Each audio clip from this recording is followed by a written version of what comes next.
La lutte de la coalition internationale contre Daesh est aujourd'hui ambiguë. Washington et Téhéran, deux agendas contradictoires, seraient en train de s'arranger tacitement pour combattre l'organisation de l'État islamique.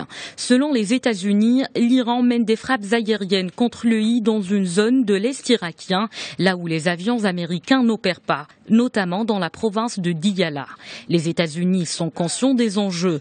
Toute confrontation avec l'Iran pourrait entraîner une crise internationale ou nourrir des violences sectaires. Rien n'a changé au niveau de notre politique fondamentale.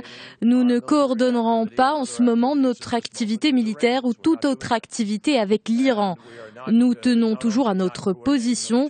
Nous ne prévoyons pas cette coopération et nous n'avons pas de plan. En revanche, si l'Iran combat l'organisation de l'État islamique quelque part de manière efficace, et s'il est déterminé à le confronter, cela aura évidemment un impact positif dans la lutte contre Daesh. De son côté, Téhéran a démenti l'information. Son soutien pour l'Irak ne serait pas sur le terrain du combat.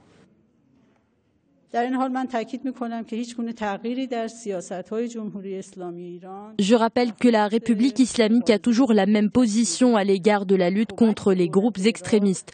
Elle tient également à aider le gouvernement irakien et à lui fournir les conseils nécessaires. Mais les informations qui circulent au sujet d'une coopération militaire entre l'Iran et d'autres pays contre l'organisation de l'État islamique ne sont pas exactes. Dès le début de l'offensive de l'EI dans le nord et l'ouest de l'Irak, l'Iran a envoyé des forces et des conseillers militaires à Samarra, Bagdad ou encore Karbala pour tenter de préserver les zones chiites. Des pilotes iraniens sont même aux commandes des avions russes mis par Téhéran à la disposition de Bagdad depuis quelques mois.